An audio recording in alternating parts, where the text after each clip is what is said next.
Life is like a road trip. It's not about the destination, but it's about the journey along the way. Sometimes on that journey, we get bad directions.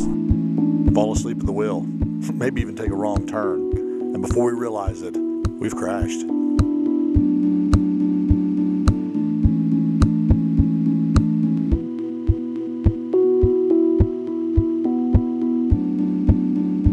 Wrecked.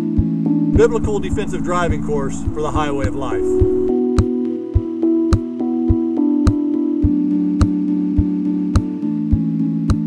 The kids going to the ATF conference this weekend reminded me of years ago when me and Molly, not long after we got married, we were doing youth at this church we were at. And we'd gone to Houston. It was to a Dawson McAllister conference, kind of similar to ATF, one of the forerunners of the Acquire the Fire conference. And we went, and of course we had this 2 or 3 van loads of kids, and we're driving back, and these one family let us borrow their ATV Pontiac Transport. If you remember those Pontiac Transports, those are the ones with the windshields that were like, what, in an angle. They looked like a cheese grater. They were just ugly cars. I mean, it had a dashboard. I mean, you could not reach across the dash. The dash was huge, and it was hard to see out of, and I drove it up fine, but on the way back about Wharton, I got just incredibly tired. I mean, I was like dozing. I said, look, Molly, you got to drive. And she's like, but we got like 5 kids, 6 kids back here. And I said, it's not going to do you good if I run off the road and fall asleep. She's like, okay. So she was nervous about driving because she had people's kids in the car. And so she's driving. I mean, she's just, she's just holding on that wheel. And I about doze off, and all of a sudden, boosh, everything the whole car goes up in the air and goes down. And all the kids, and I look over and she's just still like this. I'm like, what in the world? And she just goes, armadillo.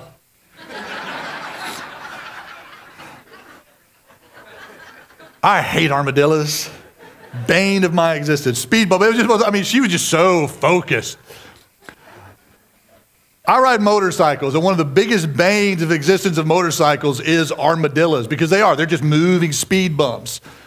Anybody that wants to ride motorcycles, if they don't have a license, the first thing they ask me, it's like, Bard, you ride, what do I do? I said, you got to take the MSF course, the Motorcycle Safety Foundation course. It's an excellent course. They have a beginner rider course.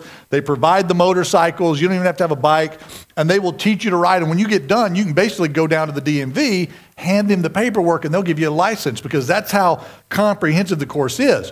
What I really love is the advanced rider course. I take that about every 3 years because it's like taking defensive driving, gives you a discount on insurance. But it's awesome because you get to use your own bike. You get to bring your bike. So I get to bring my big Road King and get to go through the course. And they teach you how to take curves and how to swerve and miss objects and how to do advanced braking and emergency braking. And one of the last things they teach you in the course is basically how to take armadillos. And what they do is, because if you're driving along, it can be a pothole, it can be an armadillo, it can be the thrown tread of an 18-wheeler. There's so many hazards that if you hit in a car, you just go over them, it's no big deal. It's just kaboom and that's it. On a motorcycle, hitting an armadillo at 70 ain't pretty. And I'm not talking just for the armadillo. And so they teach you, they basically take a 2x4, or they take a garden, one of those big long garden poles or things, that they outline the gardens with, and they throw that out there, and you have to run over that on your bike. Now, the cool thing is that whenever they do that, every time they would demonstrate something, how to brake, how to curve, how to turn, how to swerve, the instructor on his bike would do it first. When I was in Arizona, a friend of mine took the advanced rider course, and it's 100 degrees, it's hot. The last thing they do is, after teaching you all the other skills, because that's a very advanced skill, is show you how to take an obstacle. He threw the board out there, and he motioned to this friend of mine, to go. The guy's just like, okay. And so he hits the gas, and he's heading to that board about 30 miles an hour, and he gets 3/4 of the way there, and he goes, he didn't show us how to do this. And so he goes, all of a sudden the emergency braking came in real handy, because he took that thing, slid it sideways, controlled it, went right up to the board, and the instructor goes, what are you doing? He goes, dude, you didn't show us how to take this yet. And the instructor went, oh my gosh. I could have gotten somebody really hurt. So he went and did it and took it. Last week we talked about idols. Last week we talked about how idols wreck our lives and how they throw us out of alignment. We talked about that, but I kind of threw the board out there and didn't tell you how to take the bump. And so that's what we're going to look at today in our series, Wrecked. We're going to look at how to take those bumps. How do you overcome the things that are idols in your life? Now, if you weren't here last week, don't worry about it. We'll do a quick, short Cliff Notes version of last week's message just for you to get you up to speed. It's a good refresher anyway. But what we talked about last week is idols. And it's like this. Our lives are like donuts. Our lives are like donuts. And we've got all this stuff. The outside of the donut represents all the stuff that we've got going on in life. Those good things in life. We've got our spouse, our husband or wife. We've got our kids. We've got our house. We've got our job. We've got our health. We've got our safety, security. We've got our hobbies and interests. And all those things just kind of circulate around our life. But God creates all of us like this donut with a hole in the middle. And I call it a God-shaped hole because it's a hole that only a relationship with God, only that relationship with Jesus Christ can fill. Now, the problem is this, is that we've got all these good things going on in our life. And what we will do sometimes is we will take good things. We will take our marriage. We'll take our kids. We'll take our job. We'll take our house, our car, our bank account, our hobbies. And we'll take that good thing, and it's so good, unconsciously, we'll elevate it to what we call an ultimate thing. And we take that ultimate thing and we try to put it in that place in the center of our lives and use it to fill that God-shaped hole. Because we've all got that empty feeling that there's something better, there's something else, there's something that's going to make my life happy and keep me fulfilled. That's that God-shaped hole. And if we're not careful, we put good things there other than God. And when we take a good thing and we elevate it to an ultimate thing and try to put it in that God-shaped hole in our life, we make it a God thing, a little g God thing. And when we make that little God thing, that's called idolatry. That's an idol. We make it into an idol. The problem is in America, when we think of idols, we think of something like this. Y'all recognize what that is? Anybody know what that is? Indiana Jones. That's right. That is the idol. That is the idol from Indiana Jones, the original Raiders of the Lost Ark. You know, he goes with the natives and he goes, he grabs the sand and he puts it and then the boulder chases him. And, that's an incredible movie, by the way. And there's so many Star Wars references in all the Indiana Jones movies. It's not even funny. Seriously, the plane at the end that when he runs and he's running from the natives and he swims and he climbs in the plane, it takes off. Look at the numbers on the side of the plane. It's R2C3PO. When you look when he goes in the crypt with the snakes where the ark is, if you look in the back at the hieroglyphics on the back, it looks like normal Egyptian hieroglyphics, but then there's one that's C3PO and R2D2 standing there like this. Look in the back. Squirrel. One more. In Temple of Doom, the club at the beginning where they have the big fight over the diamond and stuff, the club's name is the Obi-Wan. Seriously. Squirrel. I don't know why I went there today. Anyway, but that's an idol. That's what most people think of when they think of idols. They think of these little statues of these things that natives worship and you say they sit on the shelf, and that's an idol. But we have other idols, especially, when it comes to our culture. The first real teen idol in the 50s was Elvis. Elvis was like the first big teen idol in the States of the 50s. And you had girls that were following him all over the place and thinking about him constantly. And they had to meet him. They had to see him. They had to touch him. If he sang, they'd faint. It was, And you go, people go, that's silly. You have kids going, God, Mom, you did that. I can't believe that's silly. Oh, yeah? Well, who do you do it over? Justin. It just cycles. It just goes around. Justin Bieber. I'm glad my kids are not into Justin Bieber. It's kind of actually a joke around our house. In fact, I love this. My son and his sense of humor. Several years ago, he was taking a test, and it was on the Roman Empire. And one of the questions was, one of the external pressures that brought down the Roman Empire was that it was attacked by roving bands of blank. Now, the answer was roaming bands of barbarians. He couldn't remember barbarians, so instead he put roving bands of Justin Biebers. And that would bring down any empire, I'm telling you. But it's idolatry. It's idols. And we take these things, and you see kids to do it today. It's the center of their life. It's having the next song, the poster, the backpack, the whatever, and they become the center of our life. And as adults, we laugh at it. Oh, that's silly, that's stupid. But again, what are the things that we take and make the center of our life? Here's what an idol is. An idol is basically anything, any person, any thought, any feeling, any goal, any pursuit that we trust in, we serve, we enjoy, we value more than God. That's what an idol is. Anything we serve, enjoy equal to, trust in, and enjoy more than God. The etymology of the word idol in Greek points to service. An idol is something we serve. We serve it. We feed it. We prop it up. We make that thing the center of our lives. And the problem is, the better something is, the more we're apt to try to make that thing that fulfills our lives. Anything, again, anything that we elevate, anything can be a little g God.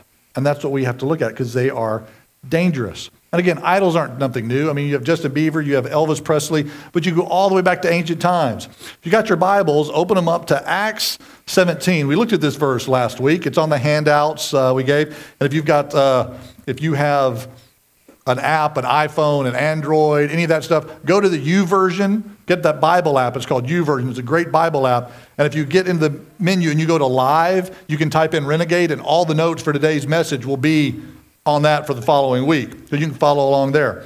But follow along as we read.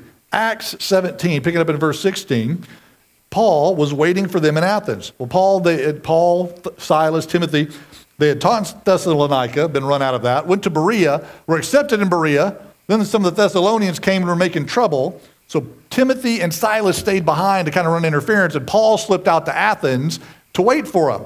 And so basically, Paul was in Athens, and he was waiting for Timothy and Silas. And he's walking around the square of this capital and the marketplace, and he's looking at all the things that are going on. And he says, basically, he was greatly distressed to see that the city was full of idols. A city, this great metropolitan area, full of idols. And the word see there, it's a Greek word theoreo, and it means to see underneath. I have here, brought them out last week, these are my special theoreo bands. My X-ray glasses. But what Paul was saying was this, is that he had the eyes of Christ. He had God's sight. And when he went into this town, when he went into Athens, he could see underneath the culture. He could see underneath what they were doing. He could see their motives and their motivation, because he had God's eyes, God's attitude. And he was able to see underneath. And that's why it's important to have friends. That's why we say all the time around here, it's important to be in a small group, because you surround yourself with a group of friends, a group of people that can build you up and can help you see things that you normally can't see. It's kind of like this. Everybody, do a little exercise here, interactive today. Everybody, take your right hand, take your right hand, and touch your left elbow, okay? Take your right hand, touch your left elbow.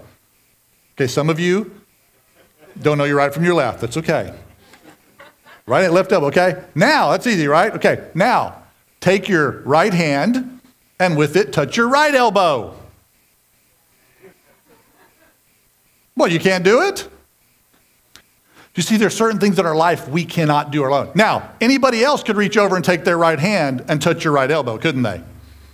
It's one of those things that everybody else can do for you that is impossible for you to do for yourself. That's what being in a small group, that's what being connected with other believers helps you. They help you see things, and they can speak into your life, and they can observe things that you would never, ever notice and see on your own. That's why it's so important to be in a small group. They help you see underneath. I have a Wednesday night small group that's great. It's couples. We're doing 5 love languages. We're kicking off again, not this Wednesday, but the next. Skip's small group is starting tonight. It's meeting at his house. He's going to have a Sunday night group. The Crables, they've got a great group that meets up here Monday night, 6:30. They're starting a brand new Max Lucado study on grace tomorrow night. Man, there's 3 different places, 3 different nights of the week for you to get connected. We're starting a financial peace class coming up. We've got a Hassad Jewish class on Jewish studies that meet here. Not only do you study and learn more for yourself, but you connect with people who can help you, who can, when they need to, pull out, reach in their pocket, pull out those theoreos and look into your life and help you see underneath to some problems and issues and things you don't have. That's why being in a small group is so important. And y'all do this to me all the time. About 3 years ago, we did a message here. We talked about idols. And I taught something on idols. I don't remember the message. But what I remember is afterwards, we were all hanging out after everybody left. And we were all talking. And all of a sudden, everybody started picking on me, trying to figure out what my idol was. What is it? What is it that Bard tries to put in that God-shaped hole in the center of his life? And the first thing everybody said was kind of obvious. The Harley. Oh, you're a Harley guy. Yeah, I have over 40 Harley shirts. So, there's some rule that if you have like more than 4 Harley shirts, you have to have a bike or you just look silly. So that's why if I ever got rid of the bike, I've got a whole wardrobe I have to sell. But they say, oh, it's your Harley. You have your Harley. I'm like, well, you know what? Yeah, I love my Harley, but it's not an idol. I mean, if Molly really came up and said, you being on that thing at times, it makes me nervous. I can't take it. I'm a nervous wreck. I just can't handle it anymore. I put a for sale sign on it. I put it in the paper. I put it online because it's not an idol. I love it. It's a hobby. I enjoy it. But if it was taken away, it's like, okay, no biggie. I've even foregone other things to do with the bike for other things. So it's not the Harley. And then somebody goes, I know what it is. You love to eat. You love to eat bacon. My daughter's nuttier about bacon than I am in all reality.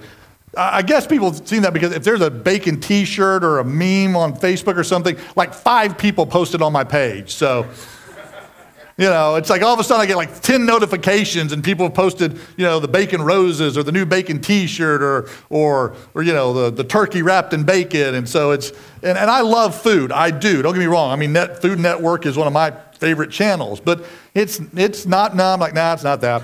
They're like, I know what it is. You carry it around in your pocket constantly. You've got it in your pocket. It's your iPhone.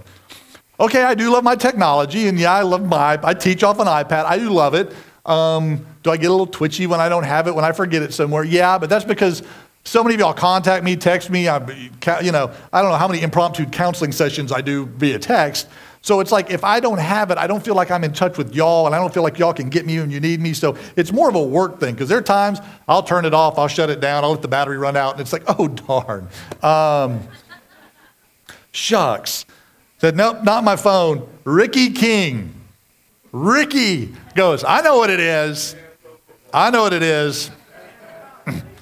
Yeah, I forgoed. I wanted to get a new speedometer for my bike because it's the last thing I haven't replaced on my bike. And I didn't do that so I could instead get an NFL Sunday ticket one year. So, yeah, it is. It's the NFL. I love football. I've always been a football junkie. I love it. Yes, Ricky goes, yeah, he's out here. Don't even ask him to go to lunch, Ricky's face. Don't even ask him to go to lunch in the fall because he's got to go home and watch his football games. And he's got it on his phone. Watch. After church, you just watch. If there's games on, he's got them on his phone. He's not paying attention to people. I'm like, I am paying attention to people. But when I'm not talking to somebody else, I'm checking the scores. So, okay, I think I may have a slight problem with that. Slight. Let's see. Some of the emotional signs that something is an idol. Here's the things to look for to be able to tell if something in your life is an idol.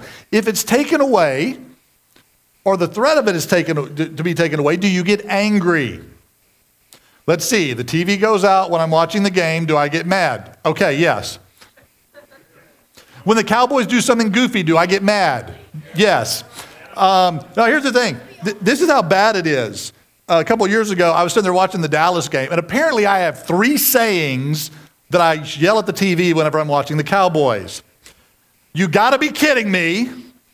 Oh, come on. And what are you doing? Apparently, though, they're phrases that most Cowboys fans utter most of the time. But it was so funny because it's like I did something happened, and I went, oh, you got to be kidding me. And Braden looks at Molly and goes, 1. I went, what? Anyway, they did something else. I'm like, oh, you can't be serious. And Molly looks at him and goes, 1. They had my phrases down. They had a bet over which one I would say more during the game.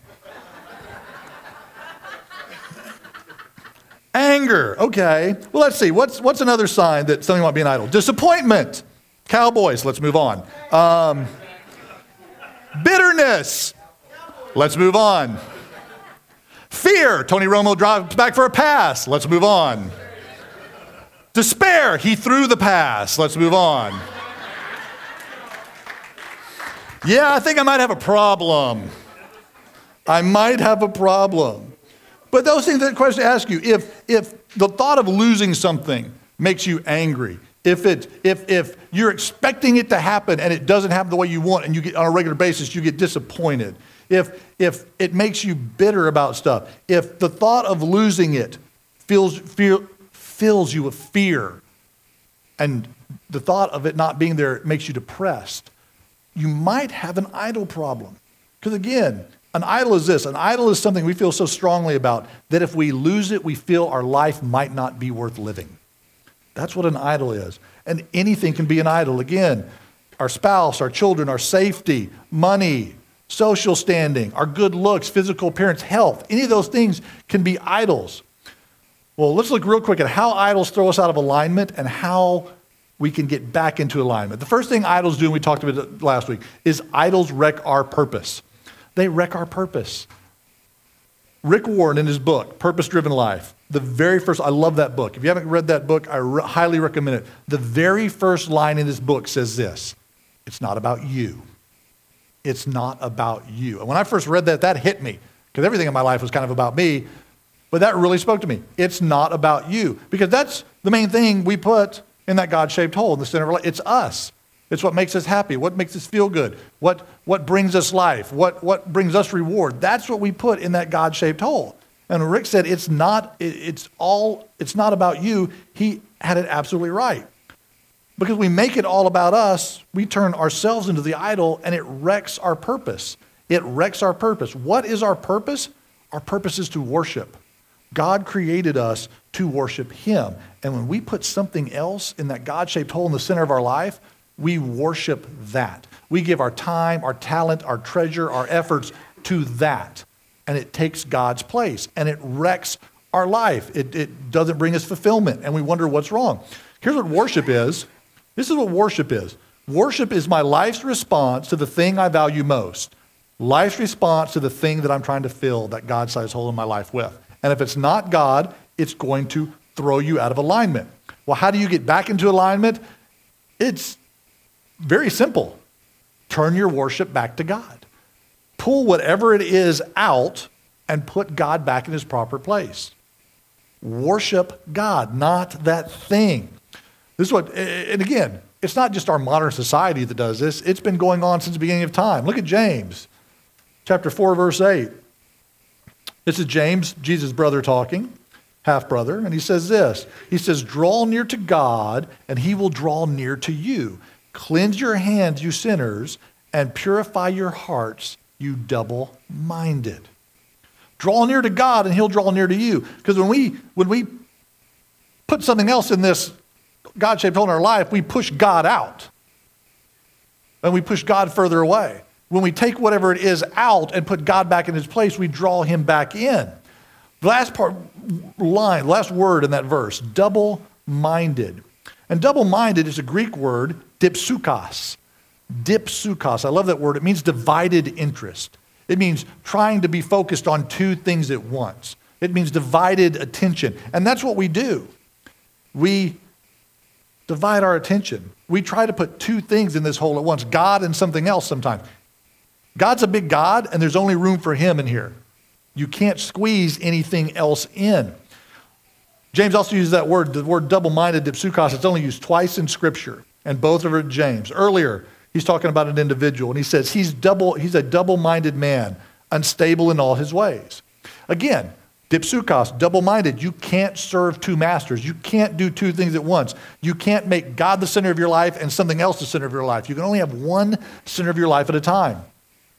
I remember years ago, an individual I talked to had basically taken and popularity was the center of their life. It was being known. It was that status. That's where they got fulfilled. That's what made them happy. And they did things, their time, their talent, their treasure, everything went into making themselves, into giving that popularity and that status. And one of the big things was drill team. They were in the high school drill team. And that was a big status thing. And when they finally realized what was going on, and they finally realized that they had put all this other stuff before God in their life, she started slowly removing those things. And one of the things she did was she quit the drill team. And of course, the director, didn't want to lose one of her girls and talked to her mom and said, well, what's going on? She just said she had to do this. She's trying to get things in her life squared away. What's going on? They said, well, she just realized that there's things going on in her life and she's got to make some changes in her life. She's got to do some things differently. And the director said this. She goes, well, you know what? She's got to do what makes her happy. There's a theological word for that. You see, that's our problem. We think that we make ourselves the center of life, and we think we've got to make ourselves happy. I've heard that mantra from so many people. Oh, I just got to do what makes me happy. I got to do what feels right. I got to do what's right, and what's right for me is what makes me happy, and that's what I got to do. And that's an idol. That's putting ourselves in that center. And the mother, I will give the mother perfect credit. She told the director, she said, no. She said, that's the problem. You see, sometimes doing the right thing in the long run means doing the things that don't make you happy in the short run. And she was absolutely right. Because when you try to make yourself happy now, it's fleeting. It lasts for a second. When you put something else in that God-shaped hole, it works for a short while, and then it lets you down. And then you start all over again. Dipsukos, you can't be double-minded. You can't have two things going at once. Second thing, idols wear us out. Idols exhaust us. They pressure us to perform because we always have to look back perfect. Be perfect. We have to serve those idols to make them do what we want them to do, to get out of them what we need to get out of them. It's like if you have a house and you feel like your house always has to be perfect, and if your house isn't perfect, then you get stressed out. Your house is your idol. Your house becomes that idol, and that thing is it good to have a good house and keep it straight and neat? You don't want to wind up on an episode of Hoarders or anything, which I would if it wasn't for my wife. So is keeping a house straight, is that a good thing? Yes. But when that becomes a God thing and you make it the center of your life, you stress out. Monica on Friends, perfect example. Completely stressed out. Everything has to have its place. Right? Because it's where she finds life. She finds life in that order. Now that's a comic example, but how many of us do that? Maybe it's our kids. Our kids, they have to look perfect. They have to be perfect. They have to be dressed right. And they act right in the social settings because we get our life from our kids and our kids being successful and our kids getting good grades and our kids maybe getting to the right college and all this. We put our kids in the center of our life. And what happens when they fail? What happens when they don't bring home the right grade? What happens when they, heaven forbid, act up, do something they're not supposed to, disobey? Our world gets shattered. Because we try to do that with our kids. Again, to try to keep the kids perfect, the house perfect, the job perfect, the marriage perfect. It'll wear us out. It's like a mirage, and that's the best way I can describe it. I remember growing up when I was little, 7 or 8 years old, we'd be driving someplace like in August on a road trip, and you'd look up ahead, especially like on the interstate or on going over hills, and you'd see, the heat waves in the road. And what did it look like? It looked like water in the road. So you'd look like a mile or two up the road, and it looked like water there in the road. And I'd be like 7 or 8 going, oh, cool, we're going to go drive through a big water puddle. Of course, not realizing that it's August, it's 101 degrees, and there's not a cloud in the sky. But, when you're 8 years old, things like that are cool. And you'd get to it, and I'm like, because I'd look at that spot in the road, and we'd get up there, and we'd never run through it. And so I'd look, I'd go, okay, it's up there next. I see it. It's up there on that hill by that tree. Okay, so I'd keep my eyes focused on that tree, and I'd stay focused on that. And we'd get there, and it wasn't there. And I go, what happened? I look up, oh, it's up there. Just kept from the next to the next to the next. That's how idols wear us out. It's the next to the next to the next. One of the biggest ways we do that is in relationships. We think that guy or that girl is going to be it. They're going to do it for us. They're going to fill that need in our life. And when we just find the right guy or the right girl, everything's going to be perfect and life's going to be wonderful. We've set them up to be an idol. And then what happens? We find them, we get them, we marry them, and 3 to 5 years, things start falling apart. And life doesn't work out like we want, and they start to let us down, and we get angry, and we get bitter, and we get frustrated, and we come to our conclusion that, they were Mrs. Wrong. That wasn't Mr. Right. I don't love them anymore. So we're going to go find somebody else to fill that God-shaped hole in our life. 4 or 5 marriages later, you just go from one to the next, to the next, to the next. I had a lady in my office that did that, was just griping about, she was working on leaving husband number 5, and she was just everything. She went down the list of what was wrong with each one of them, and it was kind of talked through the issues, and this was this, and this was this, and this didn't make me happy, on. And I finally said, you know what? I figured it out. She goes, really? I said, yeah, I just figured out the one common denominator in every one of your marriages. She goes, what is it? I said, you. You're the problem. Well, no. I said, no, the biggest problem that I see in every one of the relationships, the only common denominator is you. She didn't like me very much after that. She said, I don't think you're right. I said, well, how's what you're doing working for you? She didn't have an answer, but she did. For hers, it was relationship. She was looking for that right man to fill that God-shaped hole in her life, and when she found the right guy, everything was going to be perfect. Her marriage, that next guy, was her idol. Well, how do you do it? Choose to quit running after idols. You have to realize that that's what you're doing. It takes practice. If you keep going after something, and every time you go after something you think it's going to make you fulfilled, it's going to make you happy, and you get there and it doesn't, that's an idol. And you've got to make a conscious effort in your life to choose to stop running after those, to see the patterns in your life and make some changes. Again, that's why small groups are so important, because sometimes we don't see it. We need somebody with those theoreos to look into our lives, to be able to say, you know what, man, I just keep going butting my head against this, and I keep having this issue over and over again. And it takes somebody else going, I see your problem. Then you have to have the courage to listen to them. Well, it's like this. 1 Kings 18, verse 21 says this, and this is Elijah, prophet Elijah. Ahab and Jezebel were king and queen of Israel, and they had brought in the Baals. They had turned people away from worshiping the true God, Yahweh, and had brought in Baal worship, idols. And people were kind of, they'd follow, the prophet would come and speak, and they'd go follow the prophet. Yes, we're of Yahweh. And then Ahab and Jezebel would come, and they're like, oh, no, we're over here. And they were going back and forth. And Elijah told them this. He said, how long? Came to the people and said, how long will you falter between two opinions? Can go options or opinions there, depending on the Hebrew. If the Lord is God, follow him. But if Baal is God, follow him. That's the Old Testament version of dipsukos, of being double-minded. And that's the question.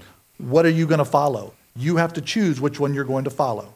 Are you going to put God in that hole, God-shaped hole in your life? Or are you going to put some idol? You have to choose, but you can only pick one. You can only choose one. What's the last way idols throw us out of alignment is that they withhold what we really need. They withhold what we need. And they make us do crazy things. I mean, think about it. Some of you know as we've been talking, just as I've been talking today, last week and this week, some of you have realized what some of the idols in your life are.